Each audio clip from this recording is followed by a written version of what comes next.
Well, we got another movie game on our hands from Supermassive Games, the people who made Until Dawn and the Dark Pictures Anthology, which is a series of horror movie games. I mean, they are interactive movies. They barely qualify as games that are all loosely related to each other, I think, and they're all pretty bad. Maybe not all of them. I haven't played all of them. Many years ago, I watched someone stream Man of Medan, one of their games, and it was so stupid, even as a horror movie, not to mention as a game, that it made me think, yeah, they're never going to top Until Dawn ever again. And this game, Directive 8020, it's further proof of that. It's not their worst, apparently, at least according to Steam reviews. But look at this, they got their hands on Little Nightmares 3? I wasn't even aware of it until now. I've never played a Little Nightmares game, but I know they're highly regarded. Look at Little Nightmares 2's Steam ratings. Now let's see what the players think of Supermassive's take on that series once they got their hands on it. Yeah, it's a fucking disaster. Even though Steam reviews are pretty worthless now, and that was made clear with Mixtape, proving that Steam reviews are no better than IGN or any of your usual garbage game journalists' reviews. To get a score this low, they must have done something really wrong. And as you can see, this is a reoccurring pattern with Supermassive Games. And what I saw back then of Man of Medan, well, that makes sense,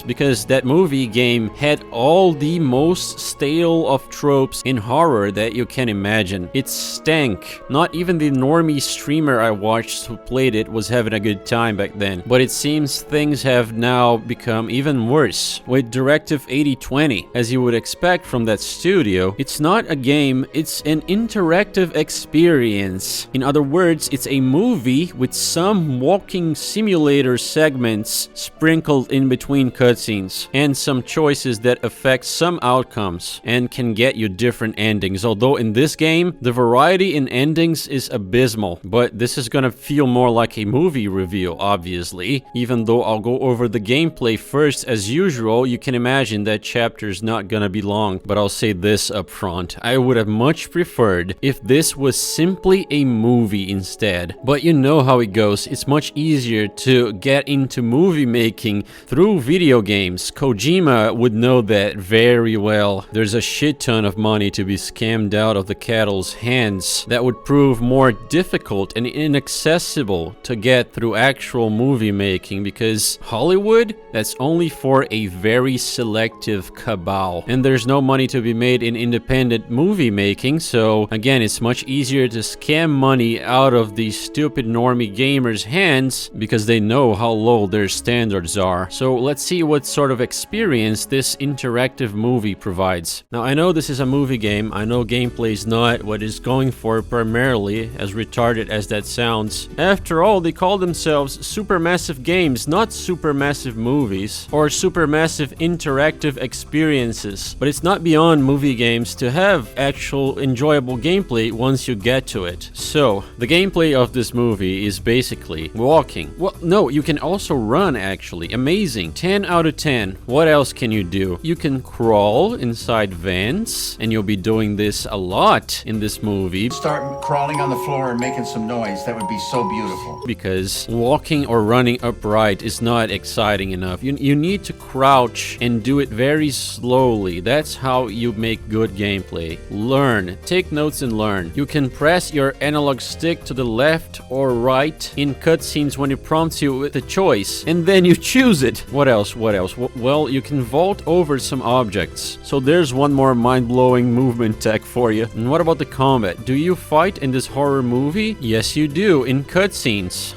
with a QTE if the enemy catches you. And you can also avoid combat by sneaking around. Oh boy, stealth in my movie game. Never mind having shitty stealth when the game is not about stealth primarily. Now we have forced stealth in a movie fucking game. And as expected, it's one of the worst stealth systems I've ever seen. The enemies are basically half blind, and instead of consistently following a patrol route like any stealth segment in any video game would have them do, no, they literally just walk off a random direction. What if there's a wall? Well, no problem. They'll just walk into it until a timer runs out, and they just walk off into another random direction. insane. So the blueprint spaghetti programmers just told the AI, move to this random position nearby. Truly amazing what the Unreal Engine 5 can do. If an enemy spots you for a little bit, they'll just run towards the last location they saw you and stand there staring forward for like 10 seconds until they go back to their original behavior, of which sometimes they won't go, like in this case where I let the enemy spot me and he just stood there forever. I must have waited 5 minutes hoping he would go back to his usual behavior, but I just had to give up, make him chase me so he'd get out of the fucking way so I could progress, because this stupid bitch who was supposed to be guiding me, her AI I guess broke too, and she would start giving me nonsensical instructions as if thinking I was somewhere else that I wasn't, because the enemy AI broke that time. What a piece of software, man, I gotta tell you. So when you're not venting or sneaking, what else are you doing? Well, for the 10% remaining gameplay, you are solving incredibly smart and challenging puzzles such as this. Hey, listen! Use your utility strap on that screen.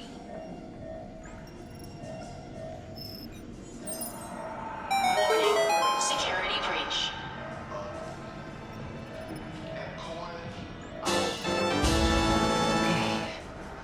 Yep, no comment. So what other 500 IQ puzzles do you solve? Oh, there's this QTE to open doors where you press one button at the right time and it's done. There's the same gimmick they must have used 30 different times where you have to grab a power cell and put it on a socket to power up and unlock a door. Usually these power cells, they are very close to the door in question, so even the exploration is completely retarded. There are other brain dead puzzles like this chemistry one where all you do is you memorize a molecule, its name and its assigned number, and you input the number corresponding to the name that corresponded to the symbol. 3 numbers, that's it, it's done. Or finding passwords that are pretty much next to the locked computer you gotta access. Or this puzzle near the end of the game where all you have to do to see the solution is to walk 10 feet around this probe and then brute force the remaining number. Wow. Like I said, the exploration is shit, the environments are entirely static, you can only interact with a handful of things, the things that have an obvious prompt on them, and with the little exploration you do in this game, you are rewarded with lore bits mostly. Lore for a story that is as retarded and nonsensical as one can imagine, but let's leave that for later. Oh, you can also read messages, dude. Isn't that exciting? Isn't that what video games were made for? Come on now. We all know this is speak. Oh, you can also use a scanner to see things and enemies behind walls. Wow, this is too much gameplay for me, dude. I can't handle it. Oh, you can also turn your flashlight on or off. I'll never forget how exciting that was. And that's it. That's it for the gameplay, guys. And since in last video I triggered some retards who don't know what hyperbole means when I said Motor Slice has no story, I'll go ahead and say this game has no gameplay.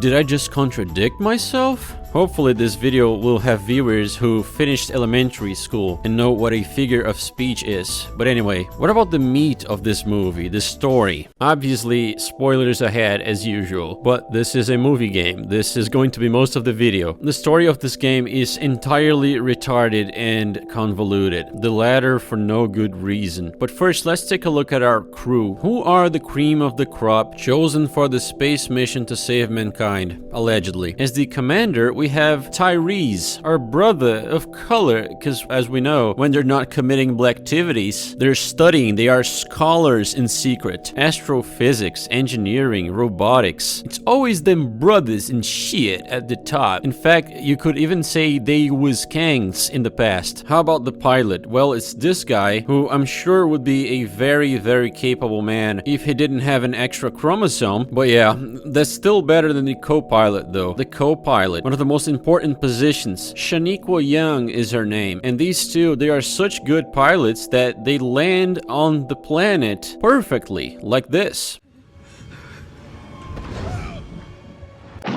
This is the power of DEI to you. I don't think anyone could have landed that vessel any better than our queen here, and who's the second in command after our late brother Tyrese. Well, it's this they them right here, because in this universe, instead of becoming a pro CS:GO player, Shroud right here decided to identify as a woman and become a spaceship designer. Yes, she designed the entire spaceship, even though throughout the game she barely seems like she knows what the fuck she's doing to operate any of it. She totally designed all this. Trust. Then we have Turkish gay guy, because we have to tick all the minority checkboxes. And of course he had a husband back on Earth. Hopefully they never adopted. Poor kids. What else? What other token characters do we have to diversify this amazingly diverse crew even further? Of course we could never forget the Asian character, this girl boss whose shoulders are wider than those of any man inside this ship. And she's also the most insufferable character of all. To the right. Do you even know where you're going? It's cold in here. You just woke up. Keep moving. You'll warm up. Did you see that? All I can see is your ass, Cernan. There's the tool store. Door's unpowered. So what can we do? Repower it, I guess? Now that's why they pay you the big bucks. Shut the fuck up. No one cares about your...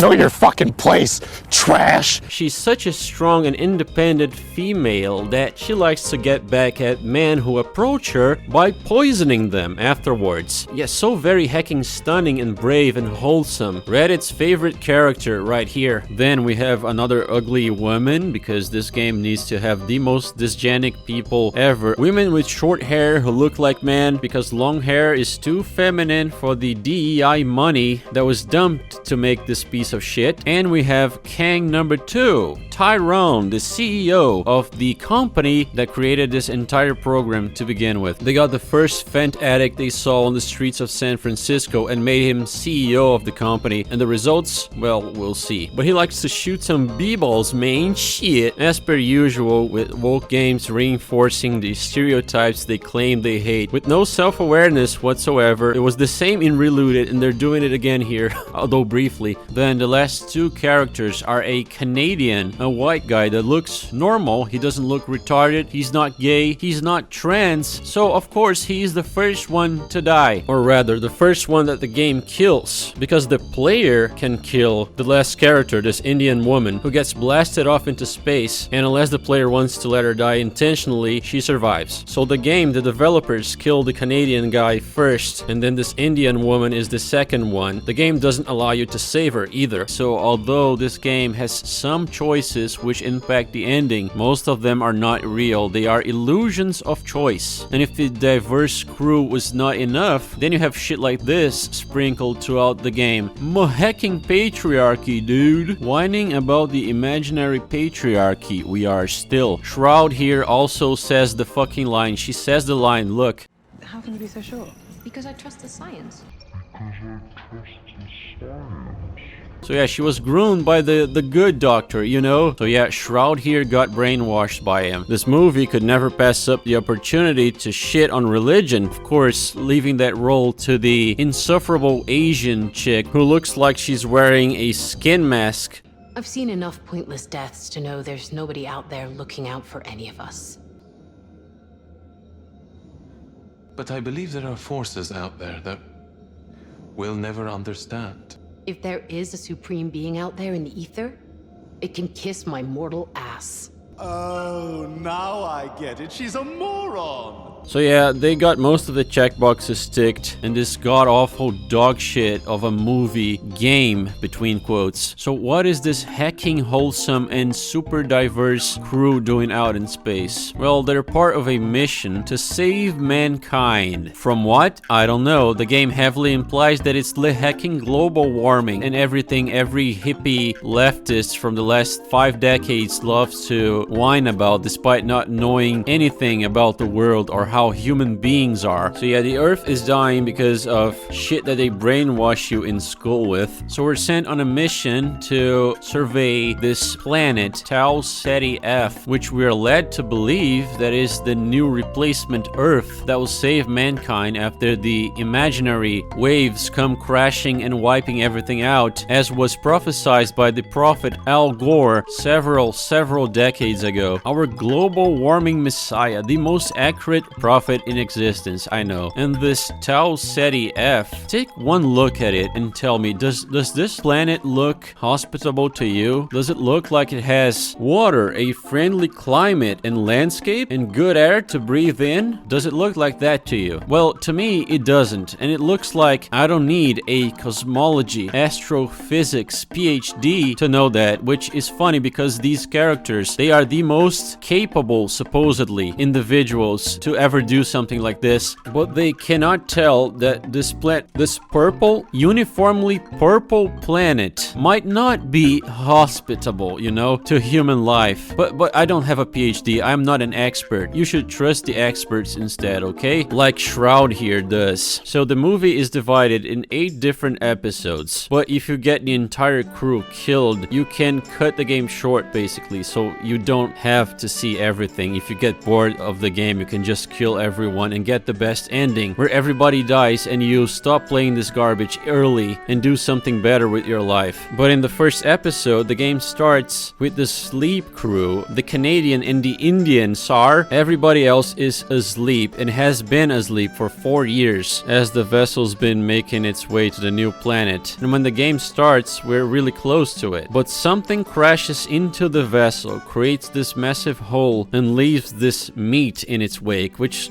looks just like The Thing. I know, very original, dude. I haven't played 500 other games that employ the same exact aesthetic. No, this is entirely original, guys. In fact, The Thing copied this game. But yeah, the crew is clueless about what this is. They make sure not to see the giant beeping warning telling them that an alien life form has invaded the ship. So we get to save the Indian woman. It doesn't matter, she dies anyway, because most choices in this game, they're not real. Whether she drifts into space to her death or gets her face melted, doesn't matter what you do. Everybody is really clueless, and in this game, it's a Herculean effort for any of these characters to connect dots, you know, and try to understand what's happening. So they attempt to land on the planet, they fail miserably and crash, but the impact awakens some more people of the crew. The CEO brother has a seizure and shit for whatever reason. So we spend the first half of the game trying to figure out what happened to the sleep crew, why the Canadian guy's dead, where's the Indian woman, blah blah blah. The crew gets to see the flesh mass expanding throughout the vessel, and the black CEO, with his super good judgment and future planning skills that we all know the brothers all have, tells the insufferable Asian to pick up a sample of it because it looks cool and interesting. And so she goes inside and she goes all the way to the back where she could get hurt instead of just shoving that needle on the first goop that she sees on the floor, because this game's writing is incredibly good. But this is not the worst of it, because it turns out that the thing from space can create clones of the crew, and somehow this group of geniuses, the cream of the crop, the brightest minds of humanity, take over half the fucking game to realize that there are clones of themselves walking around the ship. And so they almost get the black CEO killed because of this. Yeah, they're so smart, right? Well, the clones the thing creates, they like to pull up their hoodies and pretend they are Antifa members for some reason. They even wear masks.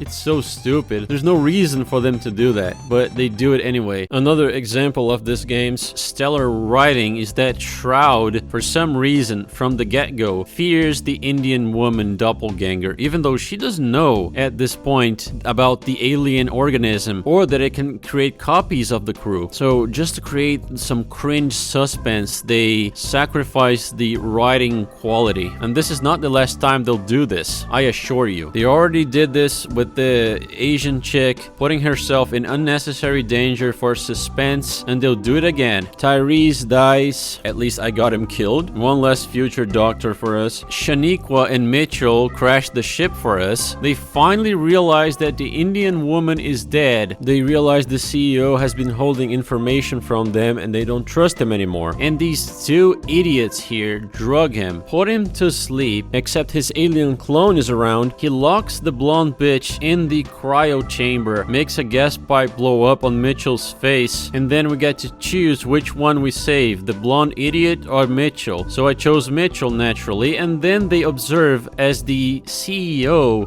burns alive without an expression at all on his face. I just can't wipe away. Is it really worth saving? Cause I can't seem to erase the memories of...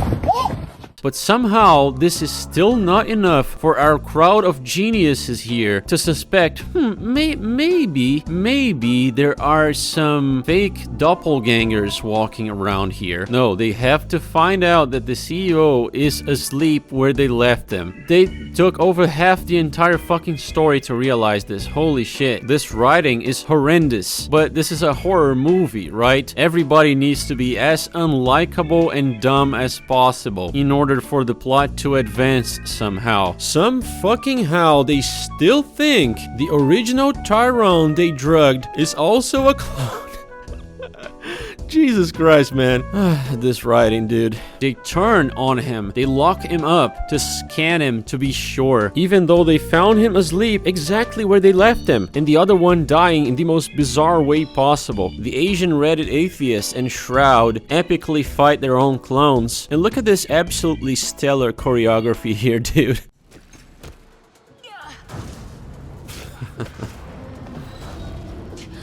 What? Excuse me? Did she just lose all her weight for a second? Did she go low grav for a sec?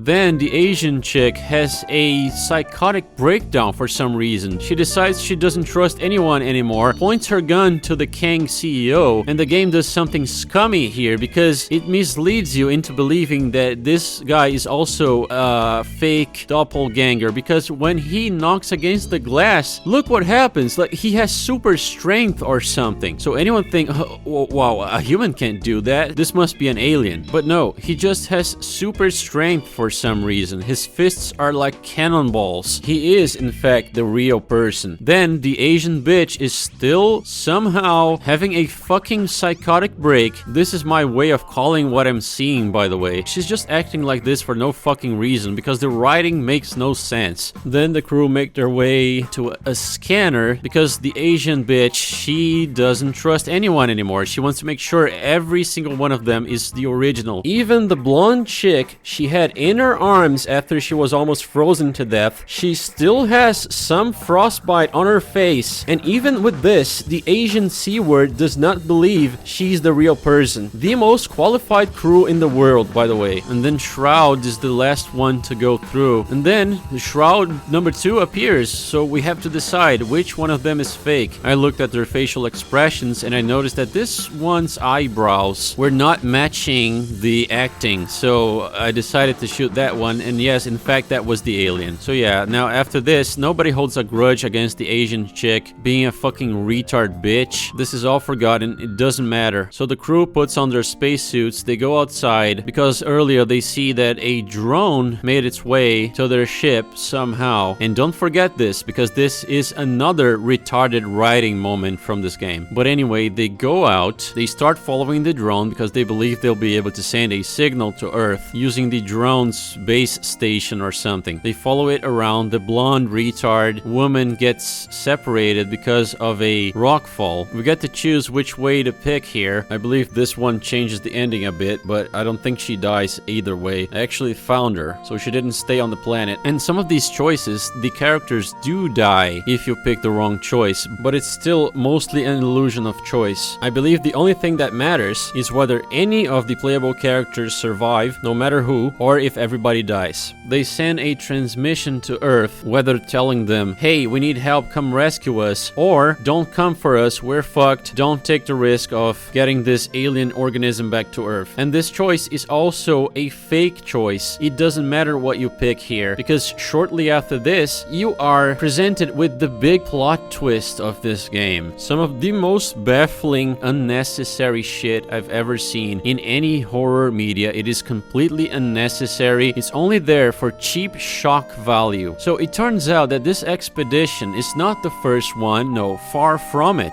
The crew that you play as are actually clones. They're clones of the crew, the original crew that stayed on Earth long ago. And these clones have been sent to this planet over and over, different iterations of the same people. And so they've been sending clones of these people there to gather information and come up with a way to harness this life form to save humanity on Earth. But the return trip was a lie. Every single expedition was left there to die. The other ship they thought was coming to pick them up is just the next doomed expedition behind them. That's the big plot twist. Why haven't they sent drones instead? Drones with cameras and shit, they can communicate with Earth at faster than light speeds after all. This is God knows how many years in the future. Couldn't they have made some fucking robots and drones to gather samples and send information to Earth? Why do they have to make clones of people? How much money are they wasting on this? How much money and resources are they wasting building up all those multi-billion-dollar spaceships to send each expedition to this place? No, more important than money, how much in resources are they wasting to try and figure out something about this alien organism to save humanity somehow? They never explain how they would do that. They never give us a theory of how humanity could use this to its advantage back on Earth. We're just supposed to have faith that this is the thing that's gonna save Earth from the consequences of this game's version of global warming, acid rain. I don't know. We don't know what's happening to Earth. What sense does this motherfucking story make? None. As I've said, it's just there for shock value. You get to watch the crew that you've been playing as and creating a bond with suffer the consequences. That's the only reason they made this plot. And all these emotional bonds, they don't matter after this point, because, oh, the Canadian guy has a wife and a child? The Indian woman has left worried parents on Earth? Well, no, because we are not playing as these two characters. We're playing as synthetic copies who had their original memories implanted in them. So wave goodbye to any potential things you could feel for these characters. They and their families are actually fine on Earth. Oh, here's something else, okay? This game does something else that's unnecessary. It has these time skips. Basically, at the start of each chapter, there's like a flash forward. You play a few hours in the future when shit has already exploded in the ceiling fan, so to speak. It just breaks the pacing of the game. It's not necessary. It spoils the suspense. It spoils the plot. It makes this movie less scary, even though it's already not scary at all to begin with. On the other hand, there are flashbacks to the past, and in some of those, you see Tyrese and Shaniqua, the original versions of them back on Earth, talking, and in one of these, you get to make a wish on the anniversary of her father's death, and depending on which choice you pick here, she leaves a message to the crew on the ship telling them there's an escape route. The third expedition's ship is still in orbit, and they can use it to go back to Earth. After the plot twists, we spend the rest of the game trying to escape the spaceship to get to that spaceship that's still in orbit. Whether the ship will be usable or not, and whether the crew escapes or not, depends on any of the characters surviving, even if it's just one, and whether you let mimics to come with you on the escape ship. So the only two variations that matter are whether someone is able to escape to Earth, or if everybody dies, because every other ending aside from the former means everybody dies, whether explicitly or implicitly. And the post-credit scene, depending on how you've played, original Shroud decides to either keep the program going despite being pointless, or to end the program and accept humanity's extinction. Either way, it doesn't matter. So the choices, they don't reward you in any meaningful way at the end. Here's one funny thing, okay? In my playthrough, everybody died. At the very end, the super nemesis creature crushes the escape ship and they all die. But in the post-credits scene, they still say that someone made it out of there and chartered a course to Earth? Like, who? Everybody died, man. I watched someone else play this game. They actually had one survivor, unlike me who killed everybody. But in that ending, they got the same thing. One soul escaped, but in this case, it's even worse because he just died on the outer ring of starvation or something. So even though I got everybody killed, my ending was still better somehow. Make that make sense. So this game doesn't even keep track of shit. Like, what the fuck is this? I don't want any of this shit. I killed everybody. That's the good ending. We got rid of a DEI crew. The universe says thanks. Anyway, most endings are just slight variations of each other. Who escapes specifically changes nothing. It's either 1, everybody dies, 2, someone gets stranded or killed by aliens while escaping, or 3, someone starts to escape. Doesn't matter who, and we don't know if they actually make it to Earth or not. X or Y character surviving makes no difference. That's the formula. And Earth? Still fucked. So as far as the story and plot go, they're really bad. So the crew goes to this planet. The alien railgun just so happens to hit this tiny spaceship out of orbit even, considering this is only the 13th expedition. It just so happened they have an entire planet to out of control crash land on, and they just so happen to land right next to a drone the plot required them to find. They just so happen to find the exact relay dish with the previous expedition logs. It's all very convenient. Even if those coordinates were sent to them, they still managed to land exactly where the plot required them to land, despite being struck by an alien meteorite for the first time outside orbit and having to do an emergency crash landing. Again, wasting billions of dollars and billions of Earth's resources on what could only be described as pure chance to try and save Earth. Keep in mind that crash landings aside, every expedition is programmed to land on the same spot on this planet. So their genius idea to save mankind is to keep doing the same thing over and over, killing endless amounts of clones on the same spot instead of surveying the rest of the planet, perhaps? Maybe trying to discover something new, some new life form that's not as hostile as this one, perhaps? No, just keep doing the same thing over and over, wasting all the resources. Yeah, good job, man. Well, it's no surprise that the CEO, the mastermind behind this entire program, is a Tyrone. Shit, he'd be a genius and shit. Yeah. And what about the horror? Does this movie game apply it well? They ruin any chance of creating anticipation in the form of showing the alien growths, the villains, very early. They don't build up the horror at all. The game is chock full of jump scares, chase scenes and panic moments, some of these sacrificing writing quality just to give you a cheap jump scare like this one. That thing could have killed me here. I was completely defenseless, but no, it just turns sideways and goes away for no reason. And these panic moments, some of them not even requiring you to do anything, like in this one, the cabin depressurizes and the game tells you to run, but if you don't, nothing happens. Everything is okay. The atmosphere is very generic. They abuse that overused screeching violin for scary music between quotes that we see in every movie and every modern horror game pretty much. Sims?